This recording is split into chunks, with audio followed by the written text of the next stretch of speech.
Unidade temática, revisão do segundo bimestre. Conteúdo: a reorganização a partir do colonizador.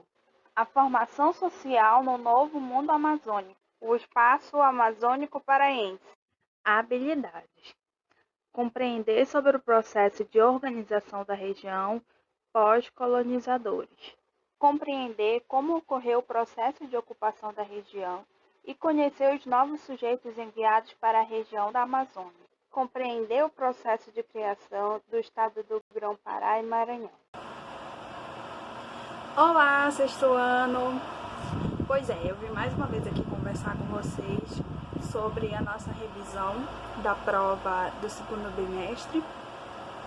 Eu sei que já fizemos alguns vídeos, alguns exercícios sobre a revisão, mas em cima dos exercícios, justamente as respostas que vocês deram para as questões que eu coloquei na plataforma, eu resolvi vir conversar com vocês aqui um pouquinho sobre cada assunto. O nosso primeiro assunto foi sobre a reorganização a partir da chegada do colonizador, que está na página 1 da apostila de vocês. Vejam aqui, do assunto do segundo bimestre, tá? Bem, a primeira coisa que eu queria falar com vocês sobre esse tema, que é a reorganização a partir do colonizador, são sobre as capitanias hereditárias. O que eram as capitanias hereditárias? Eu vou colocar a foto aqui do lado para vocês. Bem, a capitania hereditária eram divisões territoriais que os portugueses fizeram numa forma de ocupar a maior quantidade possível de terra e fazer dessa terra produtiva, digamos assim. E essas terras foram dadas para donatários. Quem eram esses donatários? Esses donatários geralmente eram nobres, que lembram que os nobres entram no nosso segundo assunto, mas calma, não vamos embaralhar, né? Os assuntos, apesar deles se completarem, vamos um por um, né? Tá. Essas terras eram dadas aos donatários. O que os donatários poderiam fazer? Eles tinham o direito de explorar tanto os minérios, as riquezas naturais, quanto cultivar, que foi o que a maior parte deles fizeram. O porquê que existiu essas capitanias hereditárias e porquê foi dada terras para esses donatários? O principal objetivo da coroa portuguesa era evitar que outros estrangeiros invadissem o território brasileiro. O que estava acontecendo muito, holandeses, franceses estavam começando a entrar pela Amazônia, porque, como vocês sabem, que até hoje o território amazônico ele é muito vasto e muito rico. É por isso que existem diversos projetos tentando fiscalizar, mas mesmo assim ainda entram outros estrangeiros e tomam conta da nossa riqueza. E antigamente era pior ainda, que não tinha ninguém morando, não tinha ninguém fiscalizando e muitos estrangeiros estavam começando a invadir o território. Então a coroa portuguesa falou assim, não, ei, peraí, a gente tem que proteger a maior riqueza que a gente tem, natural, né? Se é de lá que nós estamos conseguindo produzir, explorar as drogas do sertão, então a gente tem que procurar uma alternativa da qual nós vamos proteger o nosso patrimônio, né? Então, o que a gente vai fazer? Vamos ocupar esse território. E foi aí que eles trouxeram outros grupos que já eram no nosso segundo assunto, mas calma.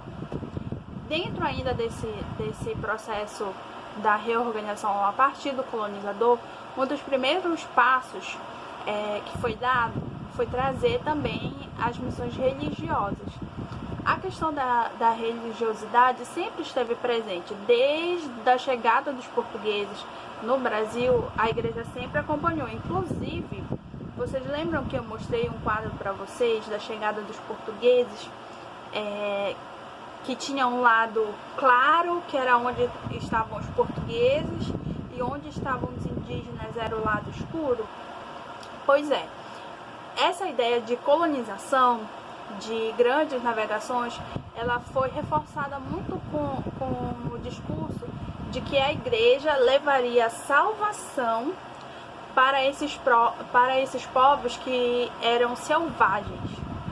E aqui no Brasil não foi diferente. É por isso que a igreja sempre participou desse processo de colonização. Afinal, ela indicava um grupo, um povo, que no nosso caso foram os portugueses e os espanhóis, cujo tinha a missão de levar a salvação para esses territórios. Nós sabemos que a intenção principal não era essa, né? E nem que eles não descobriram nada. Eles já sabiam que existia esse território aqui no Brasil por conta de uma outra navegação que teve, que existem documentos que comprovam isso, mas a se instalar, ocupar e explorar o território brasileiro foi a partir da chegada de Cristóvão Colombo. Na nossa Amazônia foi outro navegador que foi responsável por isso. Mas o objetivo era o mesmo: ocupar e tomar posse da riqueza natural. E a igreja sempre esteve presente. E dentro dessas missões religiosas, algumas vieram para cá, para a região da Amazônia. Foram os capuchos ou franciscanos, os carmelitas, os mercedários e os jesuítas. Os jesuítas foram os que mais conseguiram ter sucesso na sua missão. As missões religiosas usavam a ferramenta da catequese para convencer o indígena a fornecer a sua mão de obra.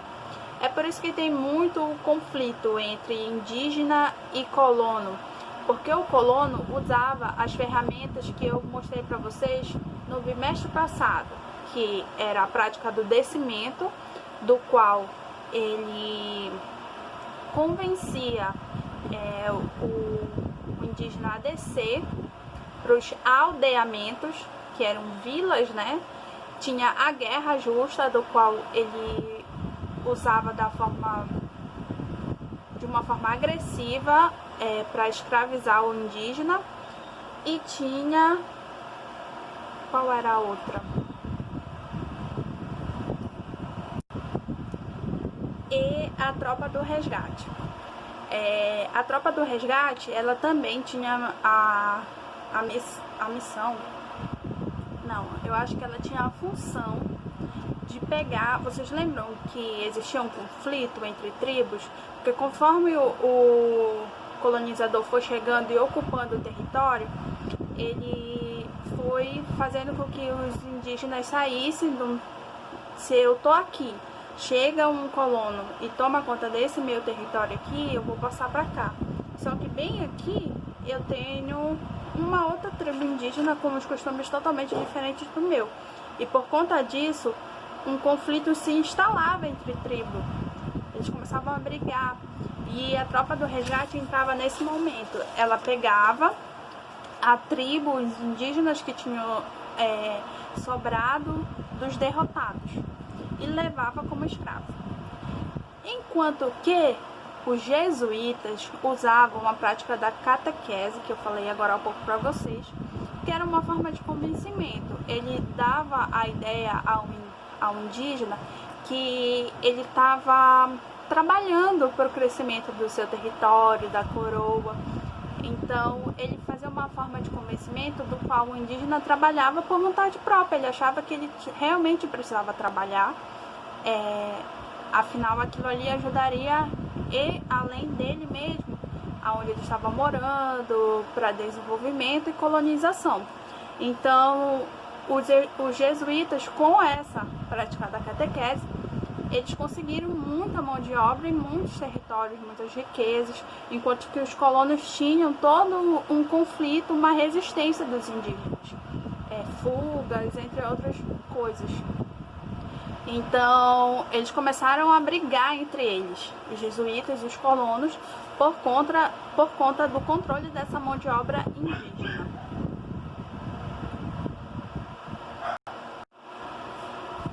Continuando o nosso processo de colonização da Amazônia, eu queria falar com vocês sobre a formação social do novo mundo amazônico, que é o nosso segundo assunto. Eu percebi que vocês confundiram bastante sobre a questão da formação social. Quando eu perguntava para vocês quais eram os grupos que formaram a sociedade da Amazônia na época, vocês me falavam que eram os negros, os indígenas e os europeus. Isso não tá errado, tá, gente? Esses são os grupos étnicos que formaram o povo brasileiro de uma forma geral. Claro que tiveram outras nacionalidades, como os franceses, holandeses, espanhóis, mas neste caso eu estava perguntando para vocês sobre os grupos sociais dos quais a coroa portuguesa mandou para ocupar o território da Amazônia. Lembra que no vídeo passado do assunto a reorganização a partir do colonizador, eu falei para vocês que o território ele foi dividido em capitanias hereditárias, e essas capitanias hereditárias foram dadas para um grupo chamado donatários. E quem eram os donatários? Eu também falei para vocês que eram os nobres. Lembram? Os nobres foram famílias ricas que a coroa portuguesa trouxe diretamente de Portugal para a Amazônia, com o incentivo de dar títulos da coroa, títulos nobres, justamente para incentivar esses nobres a pegar o seu pedaço de terra e produzir nesse pedaço de terra, também com a intenção de ocupar e controlar a riqueza natural e o território, como eu falei para vocês no vídeo passado. Então, quando eu pergunto para vocês quais eram os grupos sociais, vocês falaram para mim que eram os negros, os espanhóis e os negros, os indígenas e os europeus. Não tá errado, tá, gente? Mas sobre esse nosso assunto, eu quero saber quais eram os grupos sociais do qual a coroa portuguesa mandou para a região da Amazônia. E qual eram? Os nobres, que foram os donatários, que a coroa trouxe e deu títulos nobres para eles produzirem, lembram? Também tinham os militares, que esses militares eles eram responsáveis justamente de proteger as fronteiras. Vocês lembram que tinham outros estrangeiros tentando invadir o território brasileiro pela Amazônia? Pois é. Então, esses militares, eles tinham que proteger essa fronteira, porque, afinal, o objetivo principal da colonização era ocupar o território e dominar a riqueza natural. Então, esses militares, eles tinham que proteger as fronteiras e também proteger os nobres, porque, afinal, ainda era um território desocupado, de certa forma perigoso, então tinha que ter uma garantia de que esses nobres estariam seguros, tá? Então, nobres e militares até agora. Outro grupo foram os açorianos. Os açorianos, eles vieram de uma ilha próxima do Brasil, que eles tinham um conhecimento muito vasto sobre a questão da plantação. Então, se eu tenho os donatários para produzir numa terra, é lógico que o nobre não vai lá para trabalhar na terra, né? Eu tinha que ter um conhecimento de como produzir, como praticar a agricultura na região. Então, vieram os açorianos justamente para auxiliar nesse processo de criação de uma nova agricultura. Afinal, só explorar as drogas do sertão não estava sendo suficiente, tá? E também o quarto grupo foram os degredados. Quem eram os degredados? Eram presos, condenados judicialmente por algum crime que eles cometeram lá em Portugal. Então, eles eram enviados para cá, para a região, para trabalhar, numa forma de pagar suas penas. E às vezes eles chegavam até a ser militar. Eles não tinham assim um lugar certo, podia trabalhar na agricultura, poderia trabalhar em diversas outras funções, eles só tinham que trabalhar para pagar suas penas. Ou seja, quais eram os grupos sociais que formaram o novo mundo social amazônico? Relembrando, nobres, militares, açorianos e degredados. Vocês não podem esquecer disso, tá? Relembrando também qual era o objetivo principal da colonização: ocupar o território e dominar suas riquezas naturais. Tá ok, gente? Vamos passar para o próximo assunto. A prova de que os nossos assuntos se completam, por isso que é importante vocês entenderem todo o processo, é o nosso terceiro assunto e último para avaliação do segundo bimestre. Está na página 4 de vocês, da apostila. O tema é Espaço Amazônico Paraense, que fala sobre o estado do Grão-Pará e Maranhão. Bem, o estado do Grão-Pará e Maranhão, ele compreende toda a parte norte e nordeste do Brasil, que era justamente a preocupação principal, porque é onde se concentra a maior quantidade de riquezas naturais, era da onde eles tiravam geralmente as drogas do sertão, as especiarias e tal, e também era o local onde os estrangeiros estavam começando a invadir o território, né? Então teve toda uma preocupação em ocupar o território, que é aí que vem os grupos sociais de Portugal, e criam o novo mundo amazônico, criam as capitanias hereditárias, e numa forma de dominação, eles passam a ter um cuidado maior com a região da Amazônia. O estado do Grão-Pará e Maranhão foi criado por Carta Régia em 1621. A intenção principal era justamente essa que eu estou falando para vocês, ocupar o território e dominar suas riquezas naturais. Só que eles perceberam o seguinte também: assim como os outros estrangeiros estavam tendo uma facilidade maior de invadir o território por esse norte e nordeste do Brasil, eles também poderiam ter muito relacionado à questão das rotas de ventos.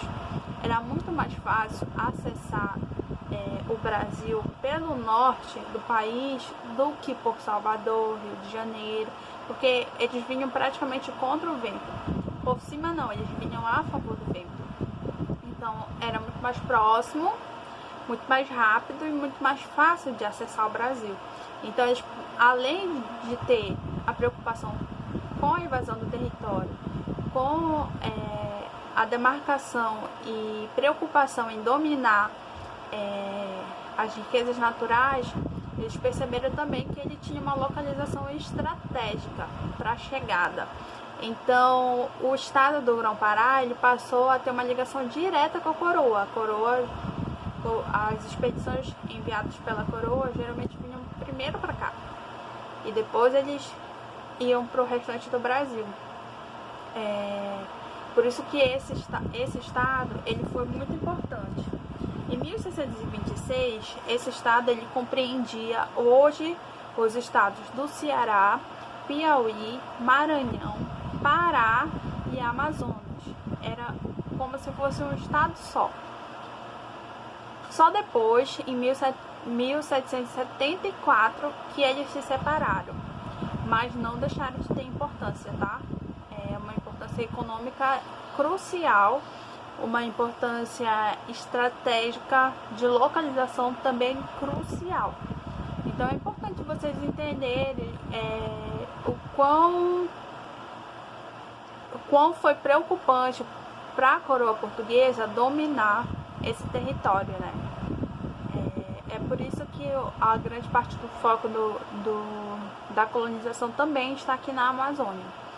Bem, eu espero que tenha entendido bem para vocês. Eu procurei falar sobre assuntos do qual eu percebi que vocês tiveram dúvida nas questões. Eu espero que tenha ficado esclarecido agora. Se não ficou, vocês podem deixar nos comentários comentários, as perguntas, as dúvidas de vocês, porque relembrando, depois desse vídeo a gente já vai provavelmente fazer a prova do segundo bimestre. Então essa é a hora de vocês tirarem as dúvidas de vocês. E eu tô aqui pra isso, tá? Então tá bom, gente. Até a próxima.